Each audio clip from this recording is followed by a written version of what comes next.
Kalau butuh obat ini, dia datangi dokter gitu. Gue kira datangi gua.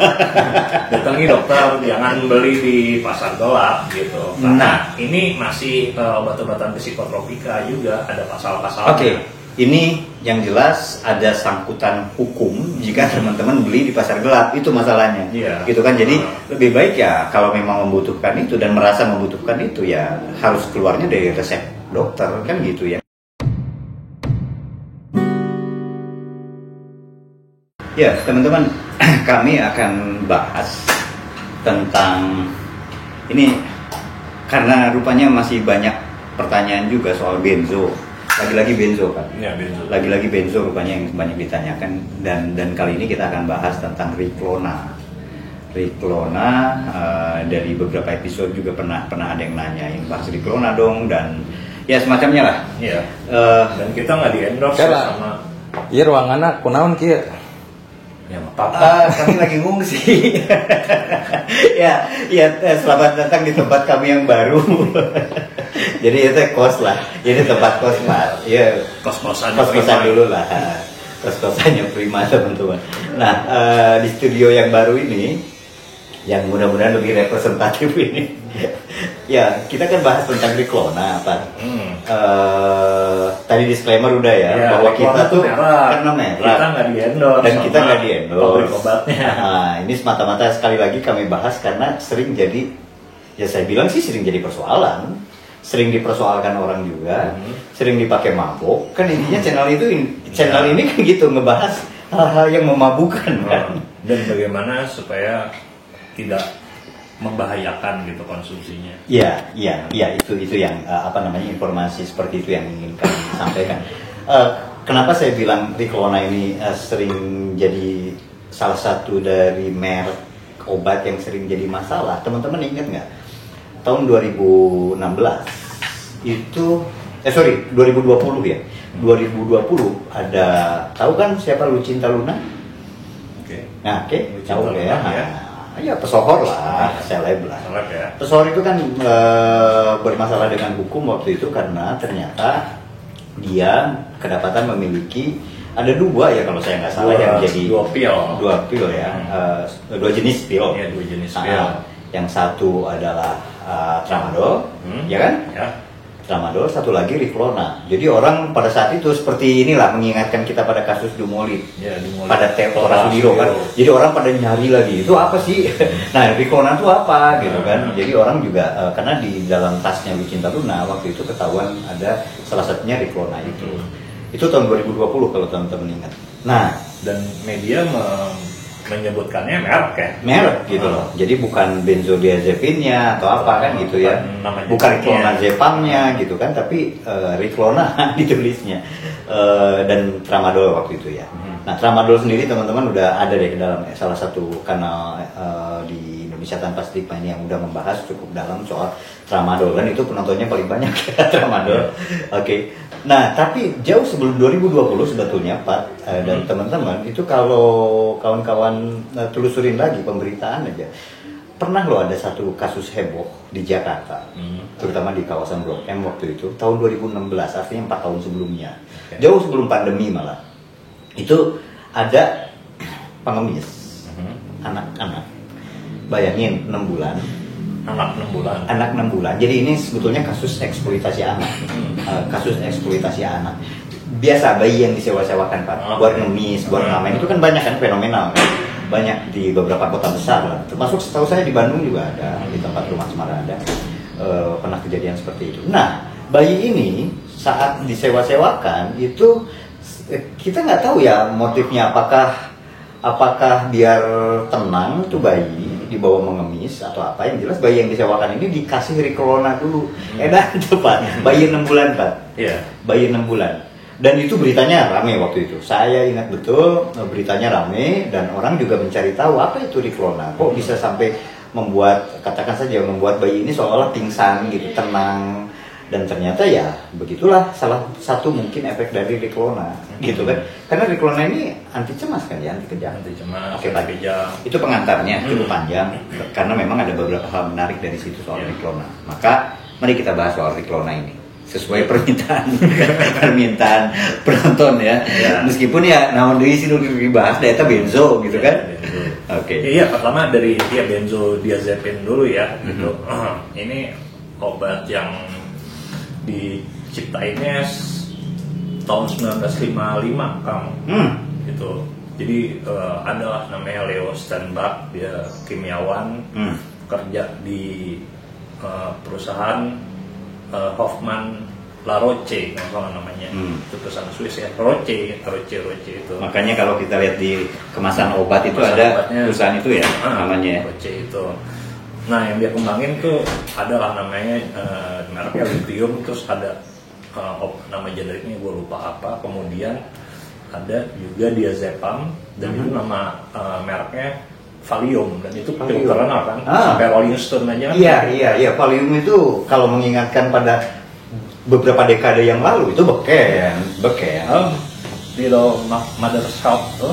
Mother Little Helper. Itu Valium ya? Valium.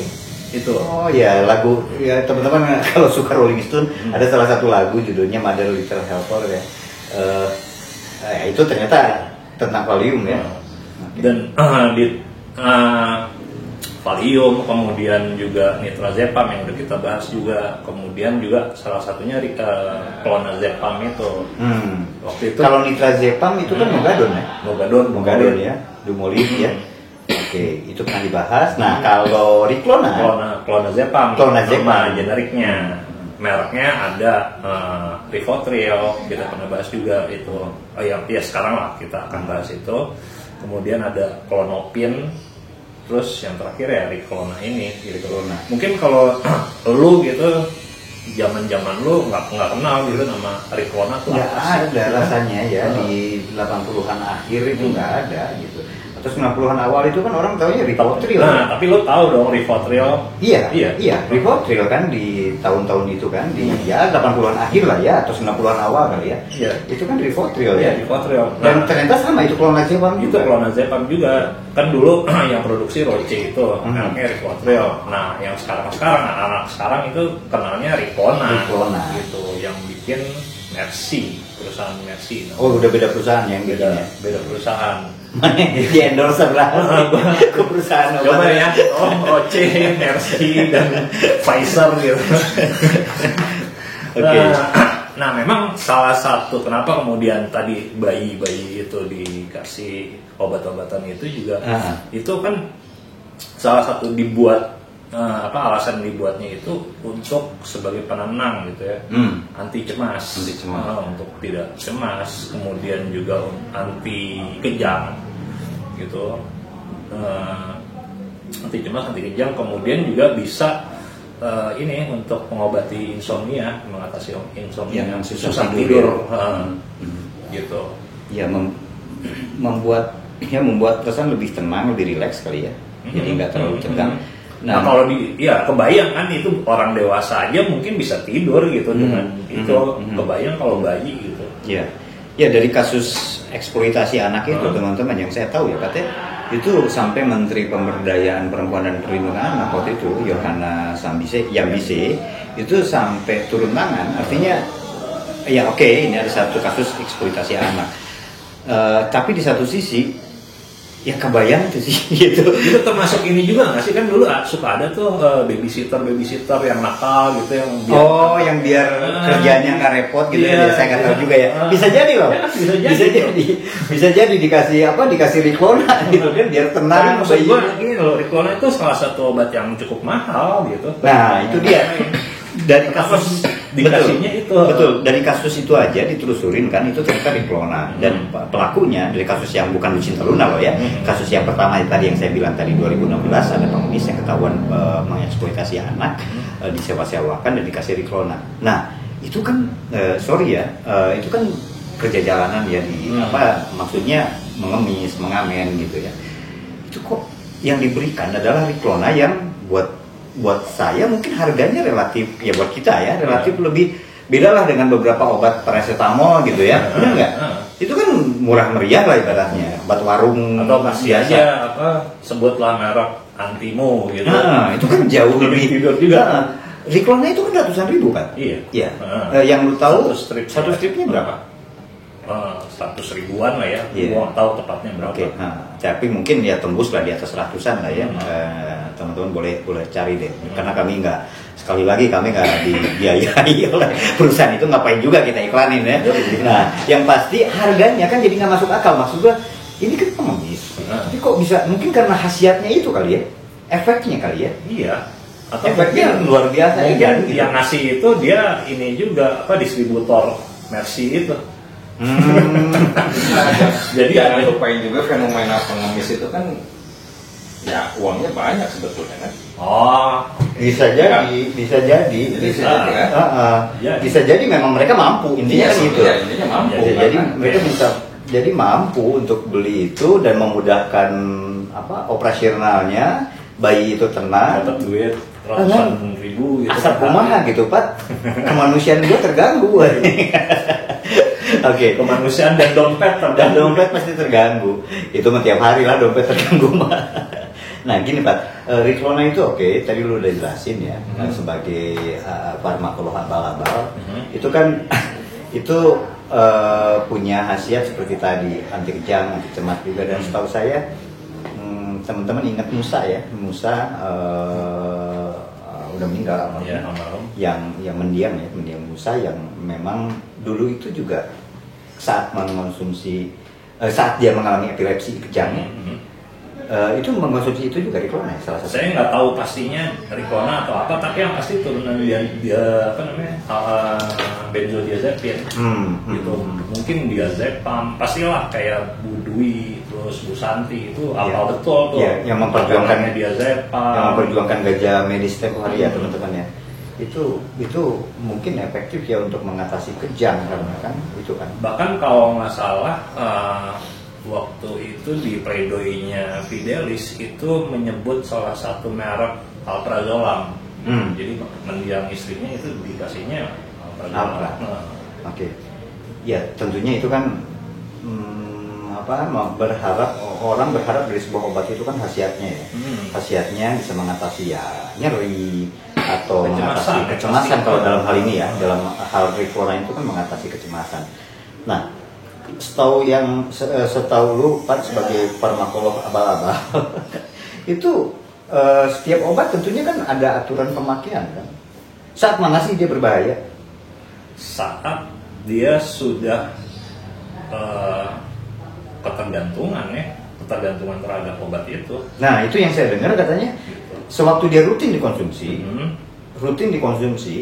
itu tingkat ketergantungannya menjadi muncul dan kemudian makin lama makin tinggi, maka dia ngalamin sakau juga ya? Iya, yang pasti kan yang namanya obat apapun ya, dia punya yang namanya toleransi, artinya untuk mendapatkan dosis yang sebelumnya dia harus nambah dosis tuh. Gitu kan, harus seperti itu. Udah gitu saat sudah rutin konsumsi itu, terus konsumsinya di stop, itu pasti ada ketergantungan, entah itu ketergantungan secara psikologis, entah itu secara fisik gitu. Tapi yang pasti benzodiazepin yaitu karena dia sebutlah membunuh cemas gitu ya. Jadi saat orang nggak konsumsi itu kecemasannya muncul lagi. Ya orang cemas gimana sih? Ya, panik. Ya, dan katanya ini juga bisa untuk mengatasi panik ya. Ya, panik attack yang seperti itu tuh orang bisa kalau kita ke dokter itu bisa jadi salah satu yang diresepkan adalah Riklona kan gitu ya. Bisa jadi ya. Bisa jadi. Atau jenis-jenis. Iya, kalau tadi yang ditanya soal bahayanya itu pertama ketergantungan, yang kedua dia kalau dicampur misalnya sama yang paling sering itu kasus overdosis narkoba itu karena benzo ditambah heroin. Gitu. Habis konsumsi benzo dia nyuntik heroin, putau misalnya, atau fentanyl juga. Iya, termasuk fentanyl. Banyak kasus seperti itu ya.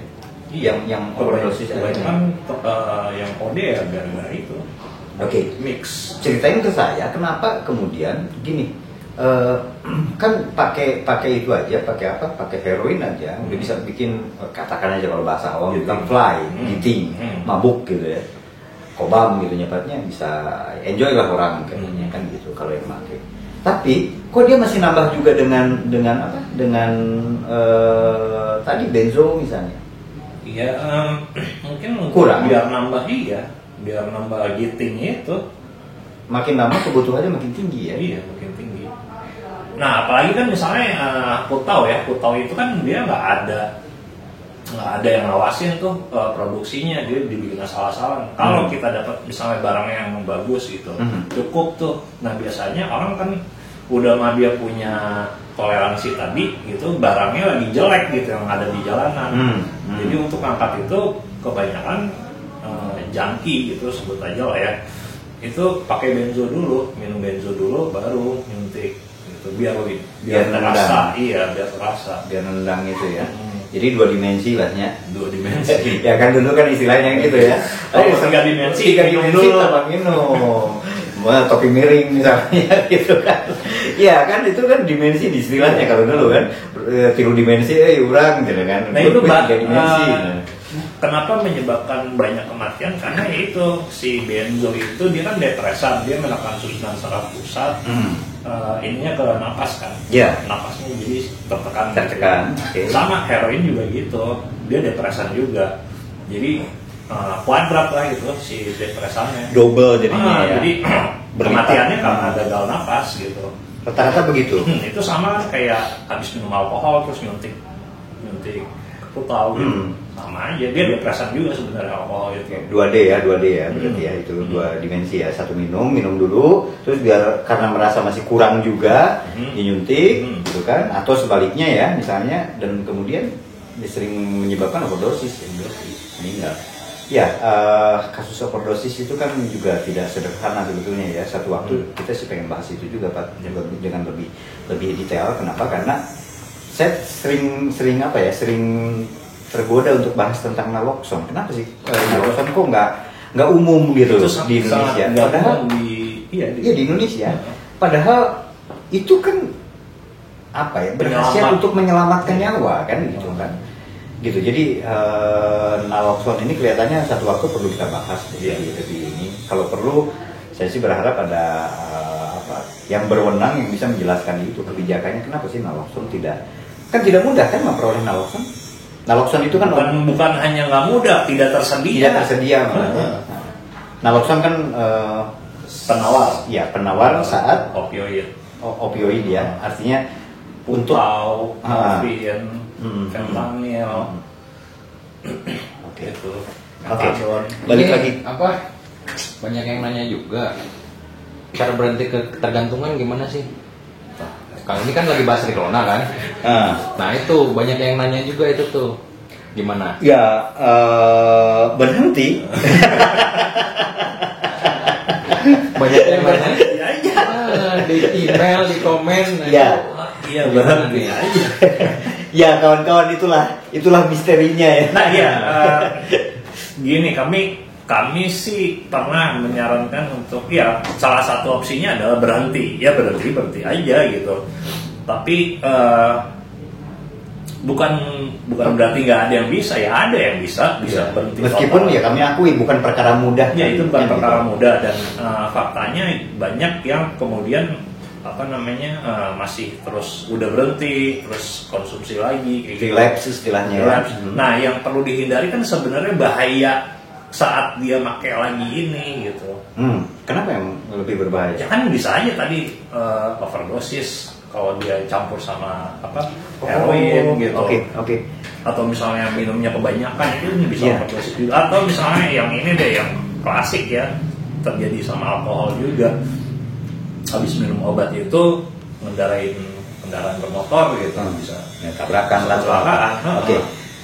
Itu kan yang sebenarnya yang perlu dihindari, yang rawan ya. Terus kalau untuk berhenti benzo itu ada sih, karena saya bukan dokter, saya farmakolog gitu ya.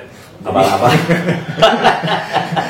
Tidak bersertifikat. Banyak dokter yang bilang gini, Prim, dia itu harus diturunin dosisnya. Tapering down atau tapering off itulah ya. Harus diturunin. Cuma kan ya gitu. dia apa kecemasan misalnya untuk mengatasi kecemasan. Kalau misalnya penyebab atau akar penyebab kecemasannya itu nggak diatasin, ya susah juga gitu. Misalnya kecemasannya apa sih? Dia nggak punya kerjaan gitu, punya duit gitu. Iya. Kalau misalnya tetap nggak punya duit ya udah jomblo terus gitu ya. Susah juga. Jadi kalau jomblo terus cari pacar supaya berhenti gitu ya. Iya. Ya soalnya banyak yang masuk. Bang, apa Kang? Om, tips dan triknya dong untuk berhenti gitu. Nah, tiap bahasan apa tramadol kayak atau Riklona, sekarang Riklona gitu ya. Mau ke komen di YouTube atau di email tuh, bahkan di email tuh keluarganya berhenti. Keluarganya yang saya punya adik atau saudara ketergantungan obat tramadol, Abah tolong dong tips dan triknya untuk berhenti katanya gitu. Sebenarnya macam-macam sih teman-teman deh, kalau yang punya pengalaman yang bisa berhenti gitu total itu bisa berbagi pengetahuan ya gimana caranya, itu sebenarnya ada banyak sih gitu. Kita juga pernah bahas di salah satu episode ini. Iya, tapi ini menarik ya, ini jadi kebutuhan orang sebetulnya. Jadi ada kesadaran, kita nggak ngomong soal konsep rehab ya, kita lagi nggak ngomongin soal itu.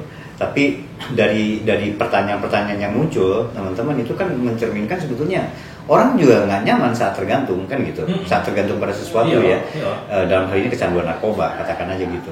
Nah, kemudian orang bertanya, gimana sih caranya mau berhenti kan gitu, butuh pertolongan kan. Nah, saran tentunya harus yang ideal ya. Kalau saran tentunya kan pertolongan profesional kan. Ya itu yang paling pertama kali yang ingin kami sampaikan. Pertolongan profesional artinya apa?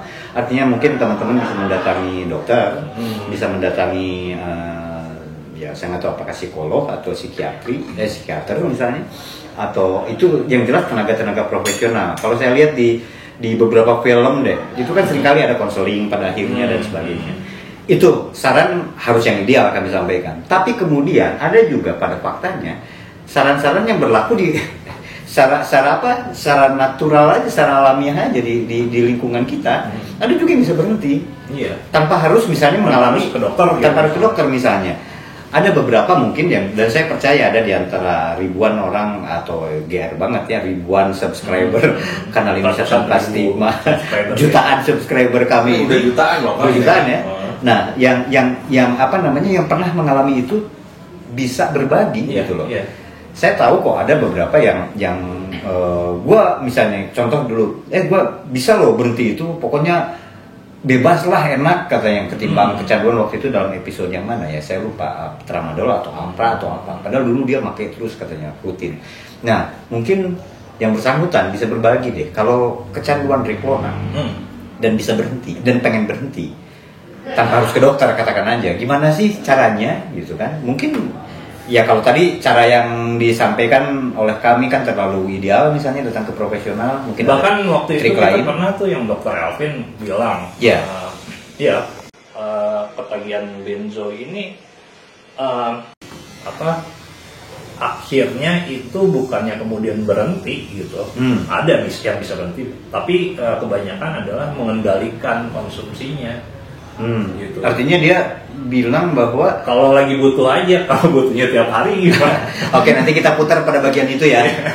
Putar pada bagian itu bagaimana penjelasan Dr. Elvin. Ini seorang profesional gitu kan tentang fenomena ini ya. Nah, Dok, benar nggak sih kalau yang emang yang udah ketagihan benzo, apalagi kayak lama ya, yang kayak saya gini udah belasan atau bahkan puluhan tahun gitu, itu emang nggak bisa berhenti total atau gimana? Sebenarnya pada satu titik kalau sudah lama, intinya bukan menghentikan, tapi bagaimana dia bisa mengontrol dan mengendalikan. Gitu ya. Jadi berobat tuh bukan mau-maunya kan, tapi benar-benar konsisten dengan aturan dokternya, jujur dengan diri sendiri dan mulai mencari aktivitas pengalihan kan. Kan mungkin muncul nih kalau misalnya kita cemas karena ngelamun, misalnya masa depan kumaha, gajian acan gitu kan, itu tambah cemas. Nah, gimana caranya cari kegiatan yang lain kita bisa ngalihin, entah ngobrol sama teman atau apa gitu. Atau kan barulah minum obat itu. Bener. Gitu. Kalau emang udah kacau banget. Betul. Pada akhirnya ke situ kan, mengendalikan konsumsinya. Oke. Tapi ya nggak ada salahnya juga teman-teman untuk tetap berbagi informasi. Kalau bisa mengatasi itu, terlepas motifnya apa, ngomongin motif teh asa Ferdi Sambo ya nanya. Karena itu soalnya kemana.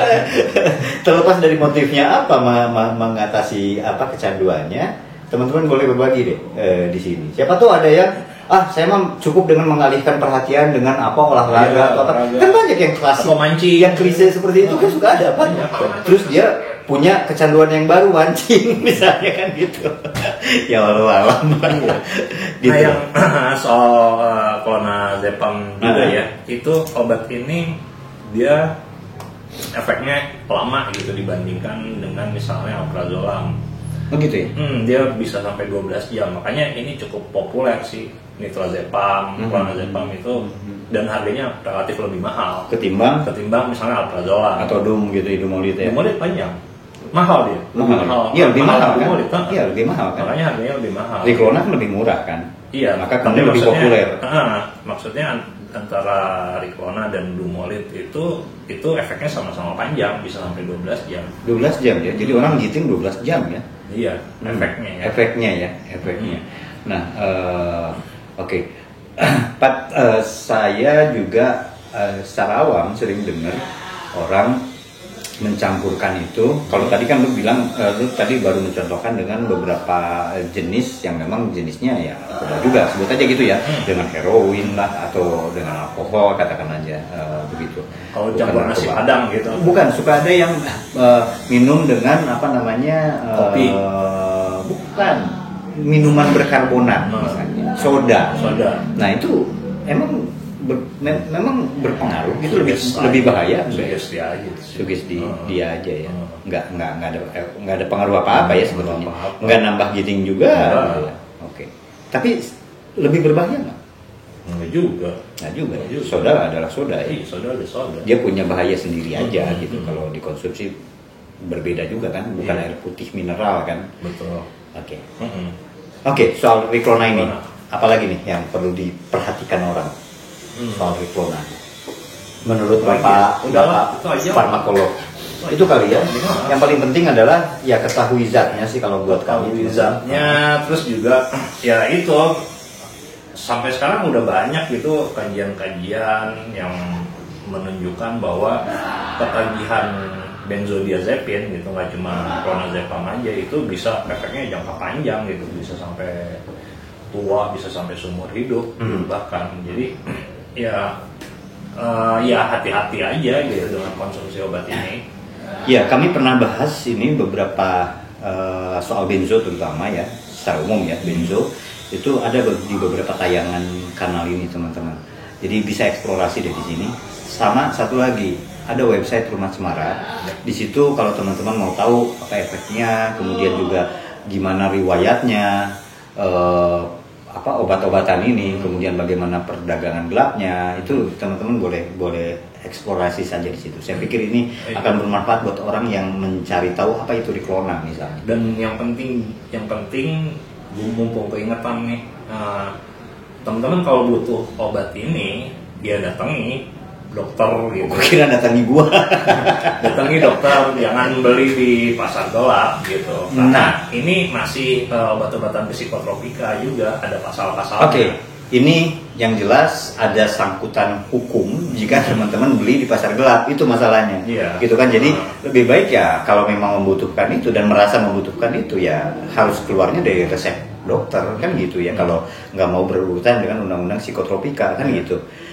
Dia psikotropika. Nah, Pat, kenapa kemudian ini bagian yang ingin saya tanyakan di akhir episode ini. Lu sering mengamati ini soal peredaran gelapnya. Kenapa kemudian Riklona ini juga tembus di pasar gelap? Dari segi bisnis dia lebih menguntungkan kalau diedarin di pasar gelap gitu. Misalnya kan tadi gue sebut harganya di secara resmi itu 100 ribuan lah, sebutlah seperti itu ya. Itu kayak misalnya di marketplace gitu, itu bisa 400 ribu. Harganya? Iya, 400 ribu? 400 ribu. Satu strip? Nah, gini tuh. Produsennya itu cuma satu pabriknya di Indonesia tuh, Mercy itu. PT Mercy Pharma atau jadi hanya dia yang hanya dia gitu. Jadi distributornya tuh ada kemungkinan dia ngebocorin ke pedagang gelap gitu, karena untungnya lebih besar. Itu kalau barangnya asli. Iya. Apakah sama dengan kasus Dumolit, di mana Dumolit banyak dipalsukan? Pasti banyak juga. Ini juga ya. Iya. Oke. Nah gitu, selain juga bisa kena pasal pidana itu, kalau beli di pasar gelap ya kemungkinan risikonya palsu gitu. Real. Males banget kan, kayak temen lu aja mungkin, kenapa nih gua dulu cuma satu berasa, sekarang mesti 4 ya. gitu. Di forum-forum perbincangan seperti ya saya sebut Kaskus ya, itu ada loh yang heran dengan gini, zaman Rivotril kalau saya nggak salah, zaman Rivotril itu kok nendang satu aja udah cukup gitu, kok zaman Riklona 1, 2 juga kok kurang ngablu gitu ya. Jangan-jangan itu yang terjadi, jangan-jangan yang uslap gitu kan. Oke, teman-teman, itu ya beberapa aspek kalau risiko dari teman-teman mendapatkan obat dari pasar gelap. Sekali lagi, kanal ini tidak dibiayai oleh perusahaan-perusahaan obat tadi. Kami tidak di-endorse, tapi karena ini sering jadi persoalan seperti saya bilang, terutama peredaran gelapnya ya, maka kami akan bahas dan kami telah membahas ini dan termasuklah pertanyaan-pertanyaan dari teman-teman. Saya pikir cukup dulu ya. Oke. Teman-teman terima kasih banyak, semoga membawa manfaat meskipun singkat, tapi kami selalu nantikan komentar dari teman-teman, terutama tadi gimana kalau mau berhenti katanya. Ya berbagi aja deh, berbagi itu kan menarik ya. Ya Pak ya, cukup ya, kita akan ketemu lagi dalam episode yang lain.